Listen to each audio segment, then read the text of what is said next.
자, 오늘 우리에게 주신 하나님 말씀 함께 봉독하도록 하겠습니다. 여호수아 1장 5절에서 8절 말씀입니다.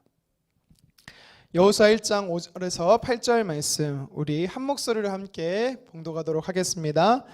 내 평생에 너를 능히 대적할 자가 없으리니 내가 모세와 함께 있었던 것 같이 너와 함께 있을 것임이니라. 내가 너를 떠나지 아니하며 버리지 아니하리니 강하고 담대하라. 너는 내가 그들의 조상에게 맹세하여 그들에게 주리라 한 땅을 이 백성에게 차지하게 하리라. 오직 강하고 극히 담대하여 나의 종 모세가 내게 명령한 그 율법을 다 지켜 행하고 우로나 좌로나 치우치지 말라. 그리하면 어디로 가든지 형통하리니 이 율법책을 내 입에서 떠나지 말게 하며 주야로 그것을 묵상하여 그 안에 기록된 대로 다 지켜 행하라. 그리하면 내 길이 평탄하게 될 것이며 내가 형통하리라. 아멘. 오늘 5절에서 8절의 말씀을 가지고 의존적 삶이란 제목으로 잠시 말씀 전하고 이 말씀 붙잡고 우리가 함께 기도하는 시간을 가졌으면 좋겠습니다. 지난주에 이어서 이제 여호수아의 말씀 여러분과 함께 나누는데요. 40년 동안 이끌었던 리더가 하루아침에 사라졌습니다. 큰 어려움인 거죠. 그리고 그것만이 아니었어요. 여호수아와 이스라엘 백성들에게는요, 사실 하나님께서 주시겠다고 한 약속의 땅이 앞에 있긴 하나 아직 들어가지를 못했어요. 아직 우리가 바라보기는 하지만 땅을 밟지를 못한 거예요. 그 땅을 밟고는 싶긴 한데 초입에 뭐가 있냐면 여리고성이 있습니다. 난공불락의 여리고성이 있어요. 그걸 뚫지 않으면 가나안 땅에 들어갈 수가 없어요. 근데 엄두가 안 나는 거예요. 그것뿐이겠습니까? 이미 하나님이 우리에게 주셨다 하는 그 땅에는요, 7 족속이 살아가고 있습니다. 그들은요, 네피림의 후에 거인 아낙 자손들이에요. 예전에 이스라엘 백성들이 이 가데스 바네아에서 정탐꾼들이 뭐라고 말합니까? 보고하고 40일 동안 돌아보고 나서 가데스 바네아에서 뭐라고 말하냐면 그들은 거인이고 우리는 메뚜기야. 불가능해. 이게 트라우마가 된 거예요, 이스라엘 백성들에게는. 모세도 없죠. 약속의 땅을 들어가긴 들어가야 하는데 들어갈 수 없는 여리고가 딱 지키고 서 있죠. 그거를 들어간다 할지라도 우리가 싸워야 될 사람들은요, 거인들입니다. 그러니까 여호수아와 또 이스라엘 백성들이 영적인 침체 가운데 있었던 것이죠. 자신의 무능력, 상황이 열리지 않고 어려움, 환경에 풀리지 않으면 어김없이 찾아오는 게 누구라고요? 낙심이가 찾아와요. 두려움이 우리 안에 찾아온다라는 것입니다. 하나님의 사명이 무엇이었는지 잊어버린다라는 거예요. 그래서 지난주에 우리가 무엇을 살펴봤습니까? 그런 상태에 있었던 여호수아를 하나님께서 찾아오셔서 뭐라고 말씀하신다? 쿰이 무슨 뜻이었죠? 일어나라. 죽었던 자, 살아있으나 죽은 것처럼 살아가는 너 여호수아야, 일어나라 라고 하나님 말씀하셨죠. 여기서 일어나다라는 것은 앉아있다가 일어난다는 의미가 아니에요. 죽었다가 살아난다는 의미예요. 이 쿰이라는 단어가 어디에 쓰였다고 했죠? 회당장 야이로 이 딸 소녀에게 예수님께서 뭐라고 말합니까? 소녀야 일어나라, 죽은 소녀여 살아나라 할 때 쿰이란 단어가 쓰였습니다. 절망하고 낙심하고 조카 롯이 떠난 것 때문에, 자기를 배신하고 떠난 것 때문에 실족해서 낙심해 있는 아브라함을 향해서 하나님께서 뭐라고 말씀하셨어요? 아브라함아 일어나라, 쿰이란 말을 쓰셨어요. 에스겔서에 보면 마른 뼈들이 있습니다. 수많은 뼈들이 있는데 다 죽은 뼈들이에요. 그때 하나님께서 에스겔 선지자를 통해서 뭐라고 말합니까? 무엇을 선포하게 합니까? 일어나라, 쿰을 선포하게 하셨어요. 그랬더니요, 뼈들이 막 움직여갖고 마디마디를 이루고 힘줄이 생기고 살이 생기고 군대를 이뤘다라고 분명히 말씀드렸습니다. 하나님께서요, 영적인 침체 가운데, 낙심 가운데, 절망 가운데, 두려움 가운데 있었던 여호수아를 향해서 일어나라라고 말씀하셨습니다. 근데 혼자 일어나라고 말하지 않았어요. 뭐라고 말씀하십니까? 너와 무리들과 더불어 함께 일어나라. 여러분, 이것이 오늘날로 표현하면 하나님이 여러분들에게 뭐라고 말하고 있습니까? 사랑하는 아들아, 사랑하는 딸아, 영적인 침체의 그 자리에서 일어나, 회복해 라고 주님께서 도전하시는 것이고, 너만 일어날 것이 아니라 공동체 안에 있는 지체들과 함께 일어나 라고 주님께서 말씀하는 거예요. 우리 영혼오른 교회를 향해서도 말하는 거죠. 일어나라, 깨어나라. 다시 사명의 자리를 향해서 달려가라. 왜 하나님 우리를 일어나라고 부르셨어요? 초청하신 이유가 뭡니까? 약속의 땅 가나안이 너희에게 주어졌다. 절망이 찾아오니까요, 낙심이 찾아오니까요, 사명을 잃어버리거든요. 근데 사명은 여전히 있어요. 사라지지 않았어요. 그래서 하나님께서요, 그 사명을 다시 재확인해 주십니다. 심지어 지난주에 살펴봤던 1절 3절 말씀에 보니까 어떤 게 나와요? 동과 동서 남북 그림을 그려주십니다. 너희가 차지하게 할 땅이 바로 이것이야 라고 그림을 그려주셔요. 그러면서 뭐라고 말씀하십니까? 도전하십니까? 그 땅을 차지하기 위해서 구체적인 목표를 세우고 달려가라라고 하나님께서 여호수아에게 도전하셨던 거죠. 이게 지난주에 살펴봤던 내용입니다. 네. 여러분 어떠세요? 일어나셨습니까? 여전히 지금도 주무십니까? 하나님의 그 부르심에 초청하심에 여러분들 어떻게 반응하고 계십니까? 여러분 다시 달려갈 용기와 힘을 얻으셨습니까? 만약 그러지 못하고 있다면 오늘 우리가 방금 읽었던 5절에서 8절의 말씀을 통해서 우리가 다시 한번 회복이 되었으면 좋겠어요. 우리 5절 말씀을 다시 한번 읽어보도록 하겠습니다. 시작. 내 평생에 너를 능히 대적할 자가 없으리니 내가 모세와 함께 있었던 것 같이 너와 함께 있을 것임이니라. 내가 너를 떠나지 아니하며 버리지 아니하리라. 아멘. 오늘 말씀에서 다시 하나님께서 사명을 가지고 달려가야 할 하나님의 사람들에게 완수할 수 있도록, 그 약속의 땅을 차지할 수 있도록 하나님이 도우시는 방법이 오늘 말씀에 나옵니다. 그것이 무엇입니까? 하나님께서 함께 해주시겠다라는 거예요. 나 자신을 보면 여전히 부족하고, 나 자신을 보면 여전히 무능력하고, 내 주변을 보면 소망이 없어 보이고, 내 앞에 상황들이 해결되지 않은 것이 너무나 많지만 다시 하나님이 일어나라고 말씀하신 이후에는, 사명을 향해서 달려가라고 말한 이후에는 너 때문에 달려갈 수 있는 게 아니야. 그 공동체 이스라엘 백성들을 보면서 하나님이 너희는 가능해라고 말하는 게 아니라 하나님께서 뭐라고 말씀하시냐면 내가 너와 함께하기 때문에 너희는 할 수 있다라고 말씀하는 거죠.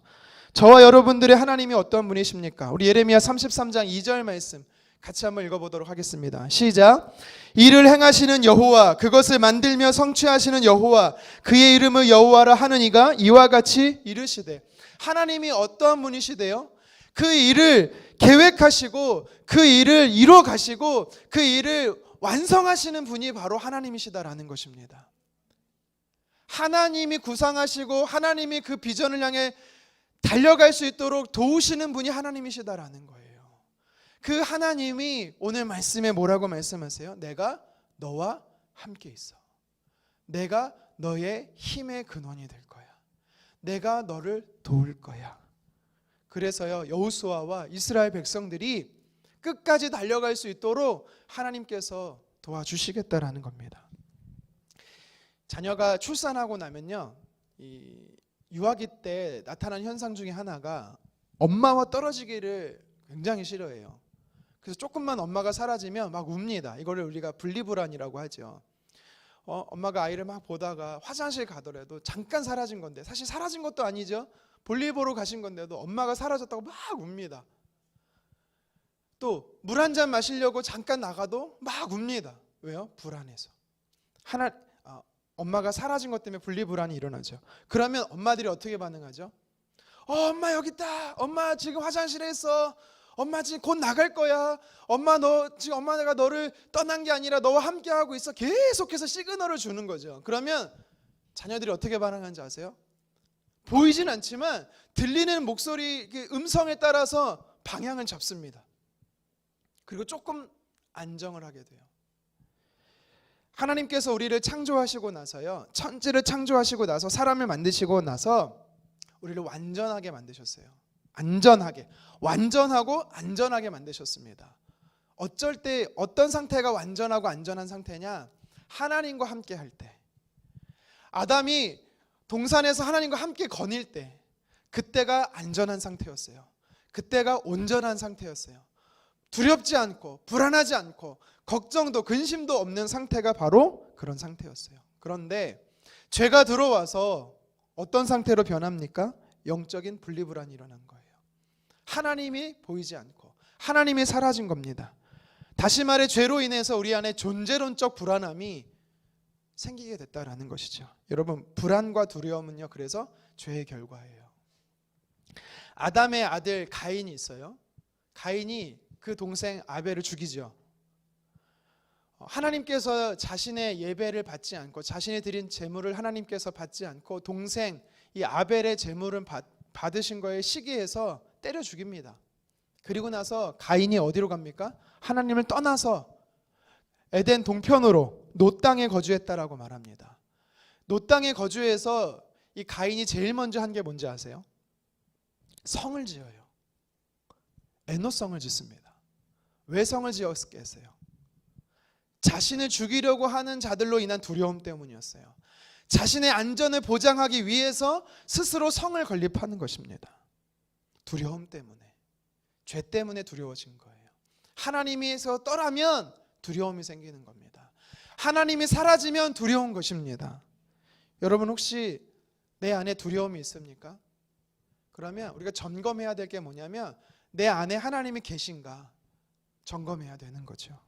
아담과 하와가 스스로 하나님이 되고자 선악과를 따먹었죠. 그리고 나서 두 사람이 하나님과 관계가 멀어집니다. 어떤 일이 벌어집니까? 한 번도 느껴보지 못한 감정을 그들이 겪게 돼요. 눈이 밝아졌다라고 성경은 말해요. 그래서 그들이 제일 먼저 한 것이 뭐예요? 무화과 나무 잎을 엮어서 옷을 만듭니다. 여러분, 이때 이들이 처음 느꼈던 감정이 뭘까요?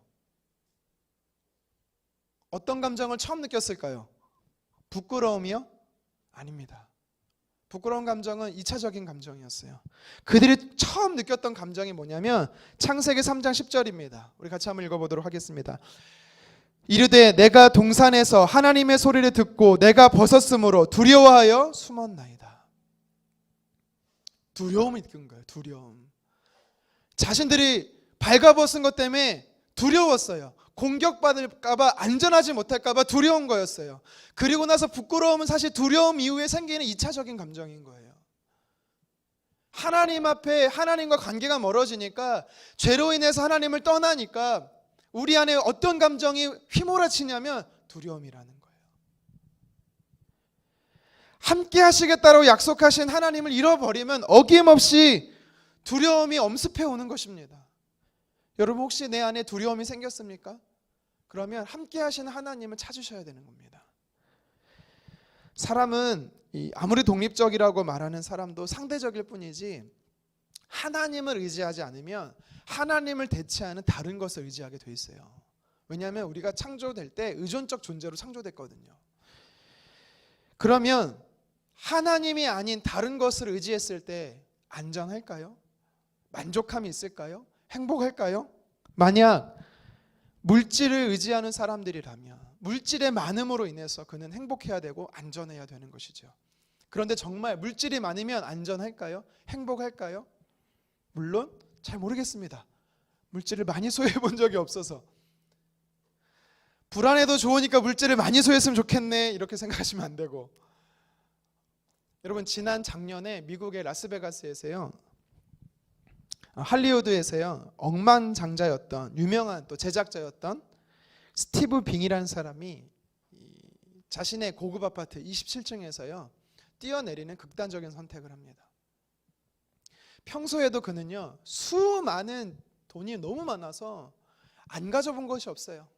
차도, 집도, 명예도, 권력도 다 누리고 있습니다.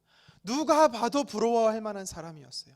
그런데 사람들이, 그 주변의 사람들이 그를 향해 뭐라고 말하냐면 늘 불안하고 늘 쫓기고 뭔가 만족함이 없는 삶이었대요. 심한 우울증을 앓았다라는 거예요.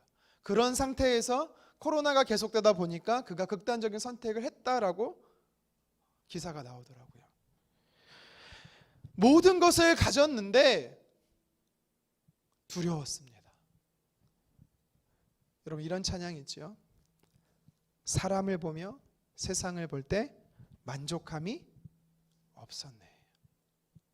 사람을 보며 세상을 볼 때 만족함이 있었네라고 말하는 게 아니라 없었다라는 것입니다. 나의 하나님, 그분을 뵐 때 나는 만족한다라고 고백하고 있는 것이죠. 무슨 뜻이에요? 참 안정감, 안전함, 하나님으로부터 온다라는 것입니다. 1970년 노벨 경제학상을 받은 셰무얼슨이라는 사람이 있습니다. 이 사람이 행복지수라는 공식을 만들었어요. 행복지수의 공식이 뭐냐? 욕망분의 소비. 어렵죠? 무슨 말이냐면 풀어서 설명하면 사람들이 많이 소비하면 행복해진대요. 여러분 뭐 그런 적 있으세요? 막 내 갖고 있는 돈 다 사서 막 이것저것 다 사 막. 근데 막 행복해. 여러분 그런 경험 없어요? 저 옛날에 좀 스트레스 받으면 마트 가갖고 과자를 막 샀는데 행복하더라고요. 행복하더래요. 이게 이 세뮤얼슨이 말하는 행복 지수예요. 소비를 많이 하면 행복해 돼요. 여러분 가끔 지름신이 임할 때 있나요? 그래갖고 막 인터넷으로 막 사고 막 행복해요. 하지만 잠시지요. 큰일 났네. 이거 환불해야 되나 막. 근데 예를 들어서 자동차를 사서 행복합니다. 차를 새로 사면 행복하죠. 그런데요, 우리가 의지하는 것 때문에, 하나님이 아닌 우리가 의지하는 것 때문에 우리가 불행해지게 돼요. 왠지 아세요? 욕망분의 소비라고 얘기했잖아요. 차를 사고 1년이 되고 2년이 되니까 이제 내 눈에 또 다른 차가 보여. 1600cc 차를 사서 너무 행복했는데 2000cc 차가 보여. 3000cc 차가 보이고 이제는 우리나라 아닌 외국 차가 보여. 무슨 말이냐면 잠시라는 거예요. 만족함이 없다라는 거예요. 더 욕망이 더 가중될수록 불행하게 되는 겁니다. 심지어 여러분 차를 사서 행복했죠. 근데 그 차 때문에 불행해질 수가 있어요. 사고가 나고 크게 다치면 더 불행해지는 겁니다. 잠시 잠깐 행복해 보이고 잠시 잠깐 안정감을 갖는 것 같지만 여러분 그 착시현상이에요. 신기루 같은 겁니다. 더 걱정과 더 염려와 더 불안이 생긴다라는 거죠. 여호수아의 상황이 그랬어요. 여호수아가 만족함이 없고 두렵고 불안하고 걱정된 속에 있었다라고 성경은 이야기합니다. 그래서 하나님이 뭐라고 말합니까? 강하고 담대하라. 6절과 7절과 우리 읽진 않았지만 9절에도요 무려 3번에 얘기해서 강하라 담대하라 이야기해요. 이걸 반대로 얘기하면 두려워하지 말라 놀라지 말라라는 거예요. 뭐 때문에 놀라고 있고 뭐 때문에 두려워하고 있고 뭐 때문에 걱정하고 있고 뭐 때문에 낙심해 있느냐라고 주님 말씀하는 겁니다. 그래, 하나님이 두려워하지 말랐으니까 두려워하지 말아야지. 이제부터 지금부터 5분 후부터 난 절대 두려워하지 않을 거야. 시작! 여러분 이러면 두려워하지 않습니까? 내 결단으로 내 감정이 그렇게 쉽게 변한다라면 우리가 두려워할 이유가 없어요. 하나님이 두려워하지 말라는 말도 안 하실 거예요. 하지만 성경에서 우리가 두려워하지 않을 수 있는 진짜 성경적인 원리에 대해서 방법에 대해서 도전하고 있습니다. 그것이 뭡니까? 하나님이 함께 하시는, 나와 함께 하시겠다라고 말하는 그 하나님을 삶 속에서 의존할 때, 의지하며 살아갈 때 의존적 삶, 의존적 신앙이 정말 두려움을 몰아낸다라는 것입니다. 여러분 두려움은요 내가 몰아내야지 몰아내고 사라지는 게 아니에요. 어둠을요 어떻게 몰아낼 수 있어요? 어둠을 여러분들이 허우적거리면 어둠이 몰아내집니까? 아니요. 어둠은요 빛이 들어올 때 사라지는 거예요. 두려움이란 감정도 똑같아요. 두려움이라는 감정은요 하나님이 나와 함께 계시다라는 것에 대한 확신과 신뢰와 믿음이 선포될 때 사라지는 거예요. 여러분 9절 말씀 우리 같이 한번 읽어봤으면 좋겠어요. 시작. 내가 내게 명령한 것이 아니냐? 강하고 담대하라. 두려워하지 말며 놀라지 말라. 내가 어디로 가든지 내 하나님 여호와가 너와 함께 하느니라 하시니라. 아멘. 하나님께서 함께 하시는 하나님, 동행하시는 하나님, 끝날 때까지 너를 떠나지 않고 너를 버리지 않고 너와 함께 할 거야. 주님 말씀하세요. 많은 부분에서 찾을 수 있겠지만 몇 군데만 찾아보면 하나님이 이 땅에서 저와 여러분들을 구원하시기 위해서 성부 하나님이 성자 하나님이신 예수 그리스도를 이 땅에 인간의 몸을 입고 보내시죠. 그것을 우리가 성육신이라고 합니다. 십자가에 달려 돌아가심으로 우리의 모든 죄를 도말하시고 우리가 그걸 믿는 자마다 하나님의 자녀가 되는 권세를, 은혜를 베풀어 주시지요. 그런데 하나님이 우리 그것을 잘 알아요. 우리가 어떤 존재인지 너무나 잘 알기 때문에 하나님께서 그냥 예수님을 보내지 않으시고 그 예수님의 이름을 허락해 주시는데 임마누엘이라고 허락해 주세요. 임마누엘이 어떤 뜻입니까? 하나님이 우리와 함께 계시다라는 거예요. 아브라함에게, 그리고 우리가 읽었던 여호수아에게 하나님께서 함께 하신다, 너를 떠나지 않고 함께 하신다라고 말씀하신 하나님은 수천 년이 흘러서 이 땅에 인간의 몸으로 오실 때도 내가 너와 함께 하겠다라고 하시면서 찾아오신 분이세요. 두려워하지 말고 놀라지 말라라는 거예요. 그러면서 그 임마누엘의 대신 하나님이신 예수 그리스도께서 십자가에 죽으시고 부활하시고 이 땅에서 40일 동안 사시고 승천하시기 전에 마태복음 28장이 뭐라고 말합니까? 29절 하반절 우리 같이 한번 읽겠습니다. 내가 세상 끝날까지 너희와 항상 함께 있으리라. 아멘.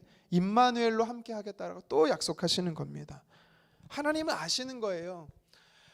우리가 하나님이 없으면 하나님이 나와 함께 하다라는 거 우리가 생각지 못하고 느끼지 못하고 믿음으로 취하지 못하면 또다시 넘어질 걸 아시거든요. 또다시 넘어질 거, 영적으로 침체할 걸 알거든요. 무기력한 신앙생활 할 걸 알거든요. 그래서 끊임없이 하나님께서 저와 여러분들에게 도전하는 게 뭐냐면 내가 너와 함께 한다. 지금 나 너와 함께 한다. 그래서요, 시편 기자는 시편 42편 5절에 이렇게 고백합니다. 우리 같이 한번 읽겠습니다. 내 영혼아, 내가 어찌하여 낙심하며 어찌하여 내 속에 불안해하는가? 너는 하나님께 소망을 두라. 그가 나타나 도우심으로 말미암아 내가 여전히 찬송하리로다. 아멘. 고라자손의 시예요. 고라자손이 뭐라고 고백하고 있냐면, 그러니까 제가 썼다라고 치면 그러니까 저가 저에게 스스로 묻는 겁니다. 자문하는 거예요. 우강아, 너 왜 두려워하고 있지? 너 왜 낙심하고 있지? 뭐 때문이지? 그가 고백합니다. 함께 하신 하나님을 잃어버렸구나. 하나님께 소망을 두자.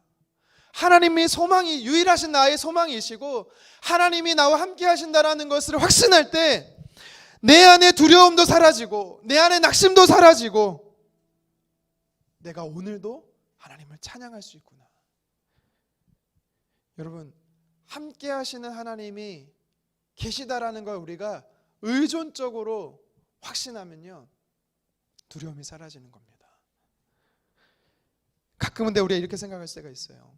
알겠는데, 하나님이 함께 하시겠다고 약속하셔서 알겠는데 그 하나님은 내 죄 때문에 내가 또다시 영적으로 침체되고 넘어지고 또 죄를 지면 하나님 나와 함께 하지 않는 것 같아. 여러분, 이렇게 느낄 때 있지 않아요? 없나요? 저도 그럴 때가 있어요. 목사인 저도 이렇게 또 부끄러운 생각, 부끄러운 마음, 부끄러운 고백, 부끄러운 행동을 했을 때 하나님 날 보시며 무슨 말을 하실까? 네 꼬라지를 보니 하나님 이렇게 말씀하지 않을까라는 생각이 제 안에 또 들어오는 거예요. 근데 만약 여러분, 저와 여러분들이 죄를 지어서 함께 하겠다라고 말씀하신 하나님이 떠난다? 그 하나님 아닙니다. 왜요? 로마서 5장 8절에 뭐라고 말하고 있습니까? 우리가 아직 죄인 되었을 때에, 여전히 죄의 상태의 진노의 자녀로 있을 때에 하나님께서 뭐라고 말씀하세요? 우리를 위해서 예수 그리스도를 십자가에 죽이심으로 우리를 사랑하신다라는 것을 확증해 주셨다. 증표로 보여주셨다라고 말씀합니다. 죄 없는 상태에서 우리를 용서하신 것이 아니라 죄 있는 상태에서 우리를 용서하셨다라는 거예요. 만약 하나님이 우리가 죄를 지으면 하나님 떠나신다? 그러면 오늘 말씀에 부가 설명이 있어야 돼요.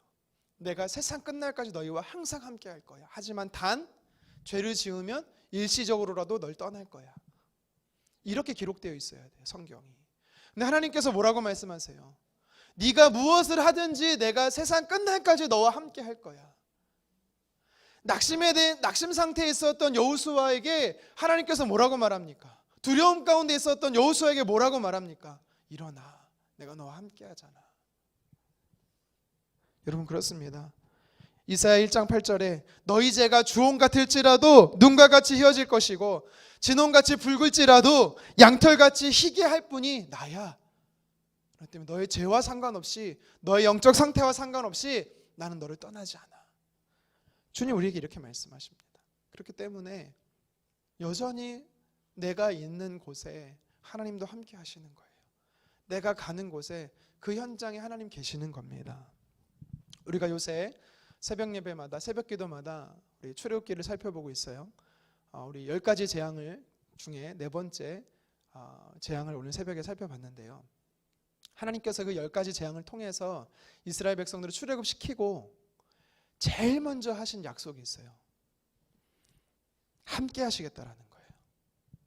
하나님이 무슨 일을 시도할 때, 새로운 일을 우리가 무엇을 할 때 하나님께서요, 내가 성공하게 해줄게, 내가 너에게 큰 도움이 줄게, 어떤 사람을 보내줄게. 하나님 약속들이 참 많이 있지만 제일 먼저 하시는 약속이 뭐냐면 내가 너와 함께 할게 해요. 우리 출애굽기 13장 22절 말씀 같이 한번 읽겠습니다. 시작. 낮에는 구름 기둥, 밤에는 불 기둥이 백성 앞에서 떠나지 아니하니라. 아멘. 모세가요, 출애굽기 말씀을 기록하면서 무엇을 남겼냐면 함께 하겠다라고 약속하신 하나님이 한 번도 떠나지 않고 광야에 40년 동안 함께 하셨어라고 고백하고 있는 거예요. 오늘 근데 살았으나 죽은 것처럼 살아가는 여호수아, 사명을 잃어버린 여호수아, 두려움 때문에, 낙심 때문에, 하나님이 죽으신 것도 아닌데, 하나님이 사라진 것도 아닌데, 그는요 하나님이 없는 사람처럼 살아가고 있습니다. 여러분, 우리가 어떻게 다시 죽음의 상태에서 일어날 수가 있습니까? 하나님이 주신 그 사명 붙잡고 달려갈 수가 있습니까? 시편 23편 4절에 다윗이 고백한 것처럼 심지어 내가 사망의 음침한 골짜기를 어떻게 다닐 수가 있습니까? 나와 함께 하시는 하나님이 계시기 때문에 가능한 것입니다. 함께 하시는 하나님이 계시기 때문에 우리는 두렵지 않을 수 있는 거예요. 몇십 년째 지금 내가 누구랑 같이 사는데 너 지겨워 죽겠는데 하나님도 힘들어. 아니에요. 여러분 그렇게 생각하지 마시고, 여러분 공기가 늘 우리와 함께 하죠. 공기가 귀찮습니까? 공기가 우리를 짜증나게 합니까? 산소가 없으면, 여러분 산소가 싫어서 숨을 쉬지 말아 보십시오. 어떻게 되나? 죽는 거예요. 똑같아요. 하나님이 우리에게 그런 존재세요. 하나님이 싫다고 우리가 하나님과 관계를 끊어보세요. 어떻게 되겠습니까? 영적으로 죽는 거예요. 하나님이 계셔야만 우리가 사는 거예요.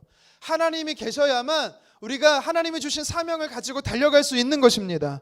하나님이 계시다라는 존재의식, 존재적 하나님이 우리의 삶에 계시다라는 근본적인 의존적 삶을 살아야만 불안하고 염려하고 근심하고 걱정하고 두려워하는 것에서부터 우리가 자유로울 수 있는 것입니다.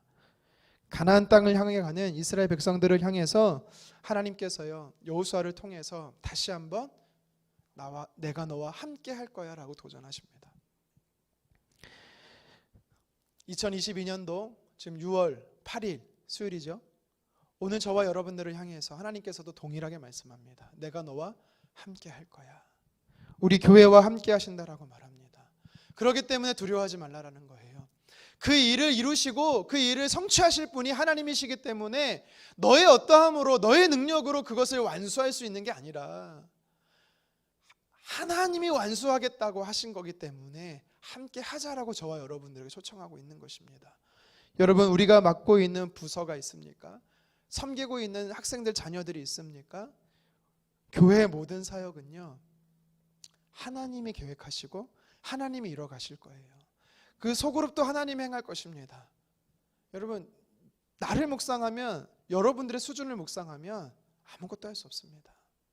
우리 교회의 상태를 묵상하면 아무것도 할 수 없습니다. 앞으로 불확실성, 미래를 생각해 보면 두렵습니다. 하지만 하나님 어김없이 말씀하세요. 너희가 차지할 땅이 있어. 동과 서와 남과 북을 내가 그려줬어. 내가 그 일을 이룰 거고 그 일을 성취할 거야. 너는 함께하는 나와 동행하기만 하면 돼. 여러분, 그렇습니다. 우리가 하나님의 역사를 볼 수 있으려면 함께 하시는 그 하나님을 믿는 것입니다. 확신하는 것입니다. 함께하는 하나님 때문에 우리는 안전할 수 있는 거예요. 우리 마지막 말씀 하나만 살펴보고 함께 찬양하고 싶은데요. 이사야서 41장 10절 말씀입니다. 저도 이 말씀 참 좋아하는데 우리 같이 한번 읽겠습니다. 두려워하지 말라 내가 너와 함께함이라. 놀라지 말라 나는 내 하나님이 됨이라. 내가 너를 굳세게 하리라. 참으로 너를 도와주리라. 참으로 나의 의로운 오른손으로 너를 붙들리라. 아멘. 여러분 또 두렵거나 걱정되거나 염려하거나 낙심되거나 넘어졌습니까? 죄 가운데 일어나지 못하고 있습니까? 그렇다면 하나님이 우리에게 말씀하세요. 일어나라. 사명을 향해 달려가라. 내가 너와 함께 하겠다. 그 함께 하신 하나님 때문에 우리가 오늘도 일어날 수 있는 겁니다. 함께 하시겠다라고 말씀하신 하나님 때문에 우리는요 주어진 사명 감당할 수 있는 것입니다. 우리가 이 사실을 기억하며 함께 하신 하나님을 의지하는 의존적 삶을 살아가기를 주님의 이름으로 축원합니다. 우리 같이 한번 찬양하겠습니다.